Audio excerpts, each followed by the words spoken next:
श्री पुरुषोत्तमानंद जी सदा सर्वदा सहज समाधि में रहने वाले एक महायोगी थे।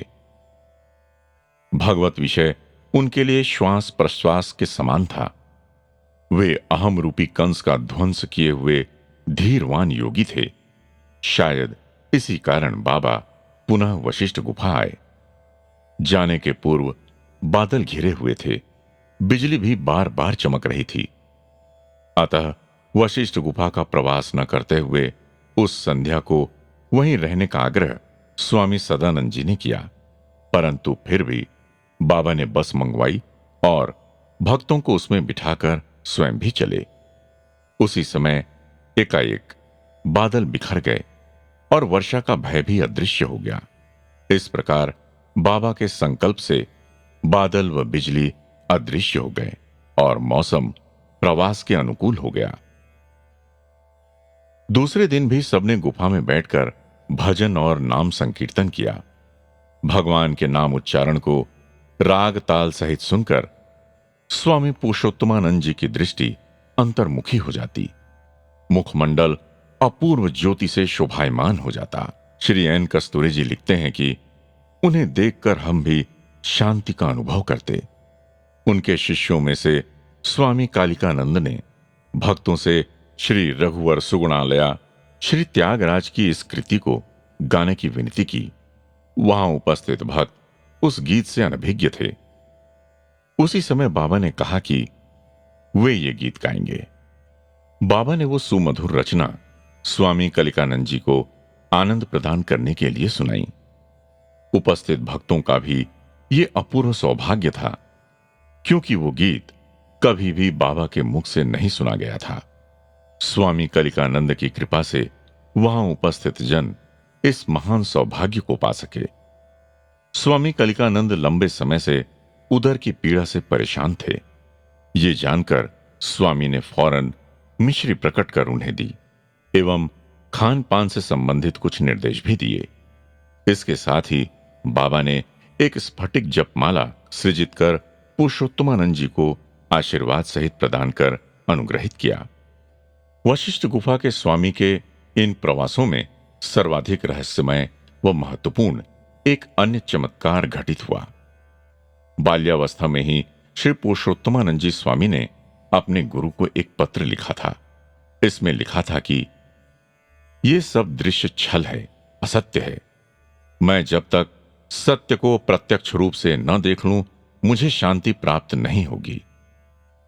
इस प्रकार वे सत्य की खोज के एक तीव्र मुमुक्षु थे।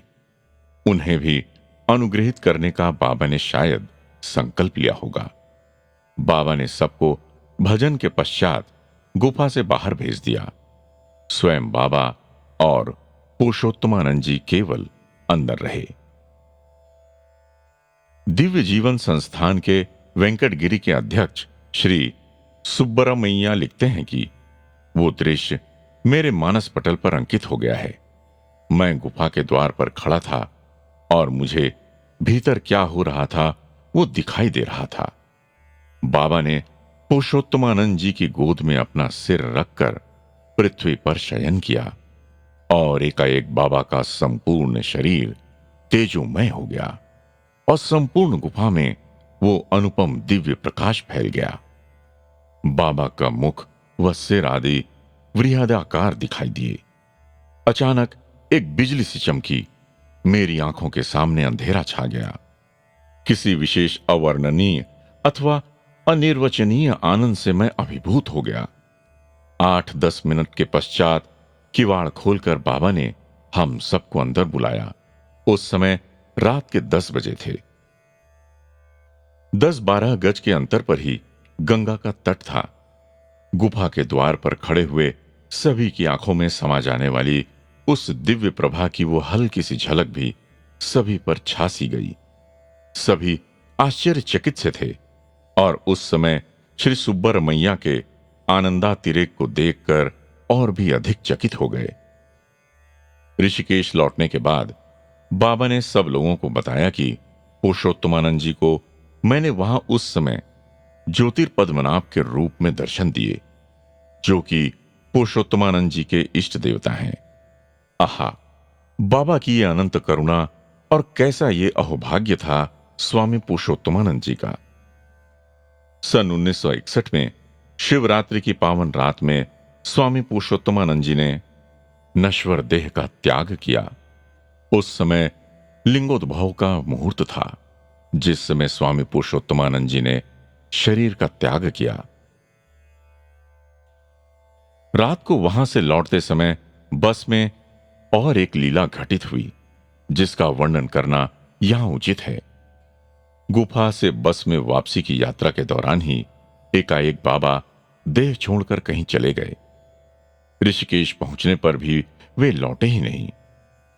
इसी कारणवश सभी दिग्भ्रमित अवस्था में बस में ही बैठे रहे। लगभग 15 मिनट के पश्चात बाबा शरीर में वापस लौटे। उसके बाद अपने निवास स्थान पर पधारे।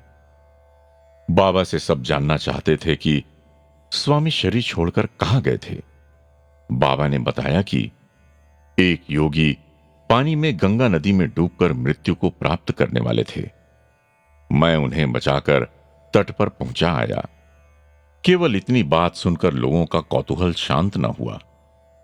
बाबा से पूछा गया कि बस में जब वे निश्चेत हुए थे तब अपने दोनों हाथों से कुछ संभाल कर पकड़े हुए से दिखाई देते थे, वो क्या था?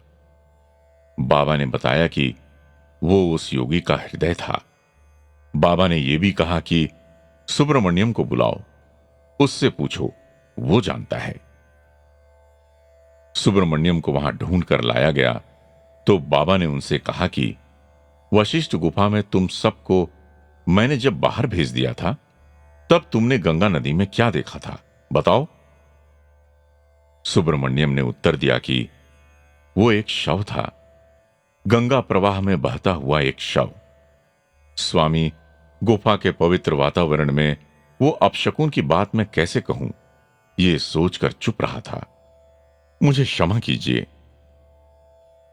इस विवरण पर बाबा जोर जोर से हंसने लगे और उन्होंने कहा, अरे वो शव नहीं था, वो तो एक योगी था जो बेचारा गंगा के किनारे बहते हुए पानी के पास की एक चट्टान पर ध्यानस्थ होकर ध्यान कर रहा था। ऊपर से अधिक तीव्र गति से पानी प्रवाहित हुआ। वह चट्टान के नीचे की मिट्टी खिसक गई और चट्टान पानी में डूब गई।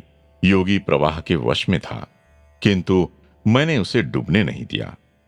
तैरते तैरते शिवानंद नगर से कुछ मील की दूरी पर एक झोपड़ी के सामने किनारे पर उसे पहुंचाकर आया।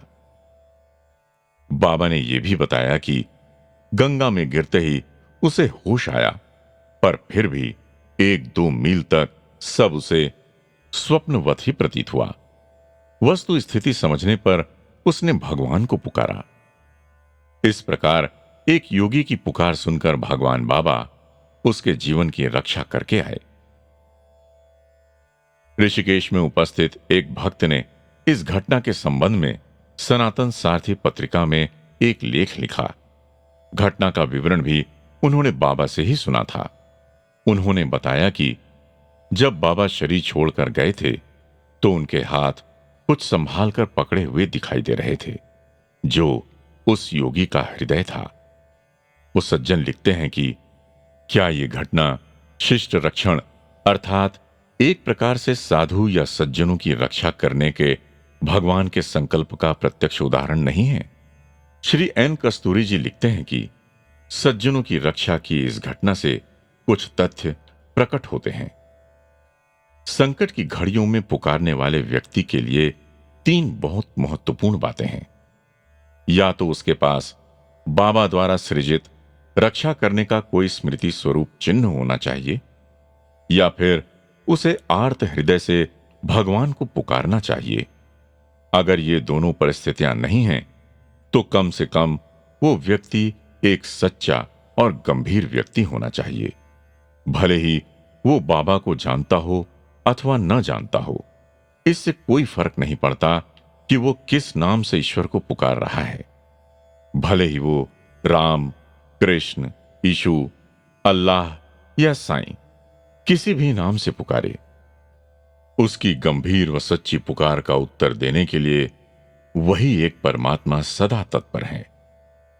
वो योगी जो डूब रहा था बाबा का भक्त नहीं था, लेकिन उसकी रक्षा की गई। ये घटना बाबा के सर्वव्यापी होने और उनके संपूर्ण ब्रह्मांड के प्रति असीमित प्रेम का प्रत्यक्ष प्रमाण है। साईं राम।